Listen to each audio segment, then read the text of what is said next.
கோவை பந்தய சாலையில் நடைபயிற்சி மேற்கொண்டு வரும் அதிமுக பொதுச் செயலாளர் எடப்பாடி பழனிசாமி மக்களை சந்தித்து வருகிறார்.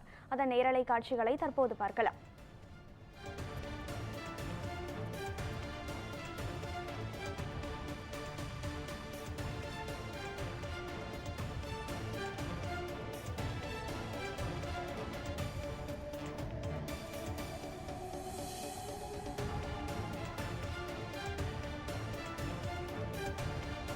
சுமார் 1,35,000 கோடி வந்திருக்குது. அப்படி வருவாய் அதிகரித்திருக்குது, கடனும் வாங்குறாங்க, புதிய திட்டமும் இல்லை. அதனால தான் சந்தேகம் ஏற்படுது. அதன் அடிப்படையில் தான் நேற்று அந்த கருத்து தெரிவித்தேன்.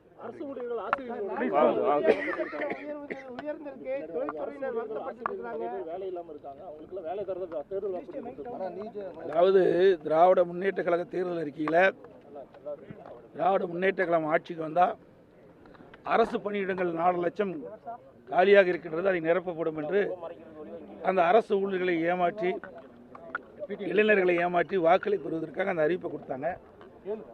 திராவிட முன்னேற்ற கழகம் 2021 ஆட்சிக்கு வந்த பிறகு இப்பொழுது 2025 நிதிநிலை அறிக்கையில் தெரிவித்தாங்க 50,000 பேர்களுக்கு தான் புதிதாக வேலைவாய்ப்பு கொடுக்கப்பட்டிருக்கிறது அவர்களுடைய செய்தி.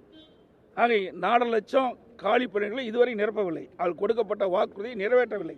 அது மட்டும் இல்லை, இந்த 4 ஆண்டுகளில் கிட்டத்தட்ட ஓய்வு பெற்றோருடைய எண்ணிக்கை அதிகம். இந்த 2 மாதத்துக்கு முன்பு கூட ஒரே மாதத்தில் 20,000 பேர் அரசு ஊழியர்கள் இன்றைக்கு பணி ஓய்வு பெற்றிருக்காங்க. அப்படி பார்க்கின்ற பொழுது இந்த 4 ஆண்டில் சுமார் 75,000த்துக்கும் மேற்பட்டவர்கள் பணி ஓய்வு பெற்றிருக்கிறாங்க. அப்படி இந்த 4 ஆண்டு காலத்தில் இவருடைய ஆட்சியில், திமுக ஆட்சியில் வெறும் 50,000 பேருக்கு தான் பணி வழங்கப்பட்டிருக்கிறது அவருடைய அறிக்கையில். அப்படி என்றால் திராவிட முன்னேற்ற கழக தேர்தல் அறிக்கை ஒரு பொய் அறிக்கையாக தான் பார்க்கப்படுகிறது.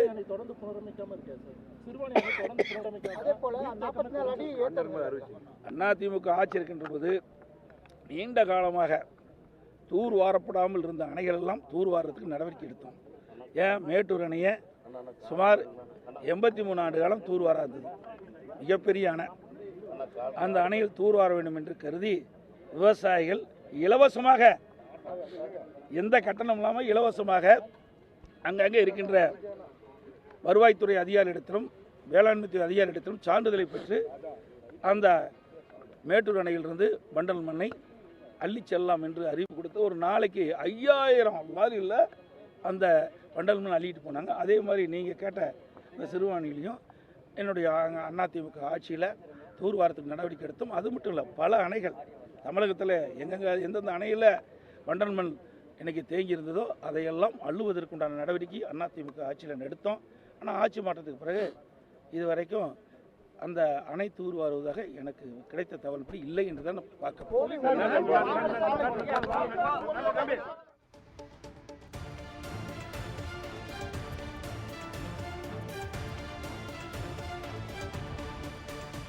அதிமுக முன்னாள் அமைச்சர்கள் SP வேலுமணி மற்றும் சட்டமன்ற உறுப்பினர்கள் KR ஜெயராம் உள்ளிட்டோர் இந்த நடைபயிற்சியில் அதிமுக பொதுச் செயலாளரும் எதிர்க்கட்சி தலைவருமான எடப்பாடி பழனிசாமியுடன் உடனிருந்திருக்கின்றனர். நேற்று கோவை மேட்டுப்பாளையத்தில் எதிர்க்கட்சி தலைவரும் அதிமுகவினுடைய பொதுச் செயலாளருமான எடப்பாடி பழனிசாமி தன்னுடைய தேர்தல் பிரச்சார பரப்புரையை தொடங்கினார். அதனைத் தொடர்ந்து இன்று பந்தய சாலையில் நடைபயிற்சி செய்தவாறு மக்களை சந்தித்திருக்கிறார் எதிர்க்கட்சி தலைவர் எடப்பாடி பழனிசாமி. எதிர்க்கட்சி தலைவரும் அதிமுகவினுடைய பொதுச் செயலாளருமான எடப்பாடி பழனிசாமி கோவை பந்தய சாலையில் நடைபயிற்சி மேற்கொண்டிருக்கிறார். கூடுதல் விவரங்களுடன் இணைகிறார் நமது செய்தியாளர் பிரசாந்த். வணக்கம் பிரசாந்த். இன்று கோவை பந்தய சாலையில் எதிர்க்கட்சி தலைவர் நடைபயிற்சி மேற்கொண்டிருக்கிறார். கூடவே அவர் செய்தியாளர்களையும் சந்தித்திருக்கிறார். செய்தியாளர்கள் சந்திப்பில் அவர் முன்வைத்த கருத்துக்கள் என்ன? கனகதரா, அதாவது 2026 சட்டமன்ற தேர்தல் நெருங்கி வரும் சூழல்ல மிக தீவிரமாக ஒவ்வொரு கட்சிகளும் தனது நிலைப்பாட்டை வைப்பதற்காக மாநாடு மூலமாகவும் சுற்றுப்பயணம் மூலமாகவும் தங்களுடைய பலத்தை காமித்துக் கொண்டிருக்கிறார்கள். அந்த வகையில அதிமுக சார்பில் நேற்று கோவையிலிருந்து அந்த தேர்தல் பரப்பு சுற்றுப்பயணம் என்பது துவங்கியிருக்கிறது. இதற்கு நேற்று காலை 9:30 மணியிலிருந்து அந்த அதிமுக கட்சியுடைய கழக பொதுச்செயலரும் அதே போல முன்னாள் முதல்வரும் எதிர்க்கட்சி தலைவர் எடப்பாடி பழனிசாமி அவர்கள் நேற்று கோவை மாவட்டம் மேட்டுப்பாளையம் தொகுதிக்கு உட்பட்ட தேக்கம்பட்டி பகுதியில் வனப்பத்திரிகையாளர்களை சாமி தரிசனம் செய்த பிறகு தனது தேர்தல் பிரச்சாரத்தை துவங்கினார். அதற்கு பிறகு அங்கிருந்து அருகில் இருக்கக்கூடிய தேக்கம்பட்டியில் ஒரு தனியார் திருமண மண்டபத்தில் விவசாயிகள், நெசவாளர்கள், செங்கல் தொழில் உற்பத்தியாளர்கள் உள்ளிட்டவர்கள் எல்லாம் நேற்று சந்தித்த எடப்பாடி பழனிசாமி அவருடைய குறைகளை கேட்டறிந்து, குறிப்பாக அதிமுக ஆட்சி காலத்தில் செய்த திட்டங்கள் என்னென்ன, என்ன மாதிரியான விவசாயிகளுக்கும் சரி நெசவாளர்களுக்கும் என்ன மாதிரியான விஷயங்கள்லாம் அதிமுக ஆட்சி காலத்தில் செய்து கொடுத்திருக்கிறோம், தற்போது உங்களுடைய பிரச்சனை என்னவா இருக்கலாம் குறித்து மனுக்களாக கோரிக்கை வைத்திருந்தார்.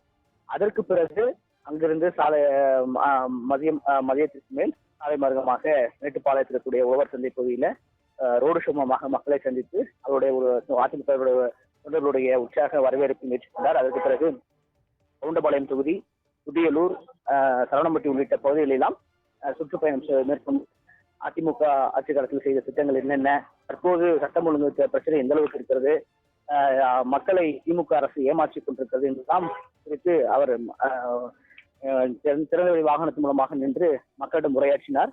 முதல் நாள் பயணம் நேற்று அப்படியாக இருந்தது. அதற்கு பிறகு இன்று 2வது நாள் பயணமாக இன்று கோவை பந்தய சாலையில் இருக்கக்கூடிய பகுதியில நடைபயிற்சி மேற்கொண்ட இடங்கள்ல மக்களை சந்திப்பதற்காக தற்போது அவர் நடைபயிற்சி மேற்கொண்டு நடைபயிற்சி சென்றவர்களிடம் அதிமுக அரசு நாங்கள் என்னென்ன திட்டங்கள் கொண்டு வந்தோம், உங்களுடைய கோரிக்கைகள் என்னவா இருக்கிறது, ஸ்மார்ட் சிட்டி திட்ட பணிகள் கோவையில் இந்த பந்தய சாலை பகுதியெல்லாம் மிக அருமையாக ஏற்படுத்தி கொடுத்தது அதிமுக அரசு தான் என்றெல்லாம் சொல்லி அவரிடம் குறைகளையும் மற்றும் நலம் விசாரிப்பு உள்ளிட்டவையெல்லாம் பரிமாற்றிக் கொண்டிருக்கிறார். தற்போது நடைபயிற்சி செல்லக்கூடிய பகுதிகளில் சிறு வியாபாரிகள் இருப்பாங்க, குறிப்பாக கீரை கடை வைப்பவர்கள், அதே போல சூப்பு வைத்து கடை வைத்திருப்பவர்களிடம் கலந்துரையாடக்கூடிய நிகழ்வை நம்மால் காட்சிகளாக பார்க்க முடிகிறது. தொடர்ந்து அவருடன் இந்த நடைபயிற்சி பயணத்தில் முன்னாள் அமைச்சர் எஸ் பி வேலுமணி மற்றும் கோவை மாவட்ட சட்டமன்ற உறுப்பினர் கே ஆர் ஜெயராமன் அவருடன் நடைபயிற்சி மேற்கொண்டு வருகிறார்கள். தொடர்ந்து இன்று இந்த நடைபயிற்சி முடிந்தவுடன் இதே தெய்வம் கோவை மாவட்ட அதிமுக மாற்றுக் கட்சியினர் இணையும் நிகழ்வு, அதிமுக இணையும் நிகழ்வு என்பது நடைபெற இருக்கிறது. தற்போது அங்கு சரியாக ஒரு 10 மணியில் அந்த நிகழ்ச்சிக்கு ஏற்பாடு செய்யப்பட்டிருக்கிறது. அதற்கு அடுத்தபடியாக சரியாக மாலை 4 மணி அளவில் மீண்டும் கோவை தெற்கு தொகுதி மற்றும் வடக்கு தொகுதியில் உள்ள பகுதிகளில் நடைபயிற்சி தெற்கு மற்றும் வடக்கு தொகுதியில் ரோடு ஷோ மூலமாகவும் அதே போல தெருமுனை கூட்டங்கள் மூலமாகவும் மக்களை சந்தித்து உரையாற்ற இருக்கிறார் எடப்பாடி பழனிசாமி கனகதரா. எதிர்க்கட்சித் தலைவர் எடப்பாடி பழனிசாமியின் கோவையில் பந்தய சாலையில் மேற்கொண்ட இந்த நடைபயிற்சி குறித்தும் மேலும் இன்று அவர் கோவையில் மேற்கொள்ளவிருக்கும் பங்கு பெறும் பிற நிகழ்வுகள் குறித்த நிகழ்ச்சி நிரல் பற்றிய தகவல்களை பகிர்ந்தமைக்கும் நன்றி பிரசாந்த்.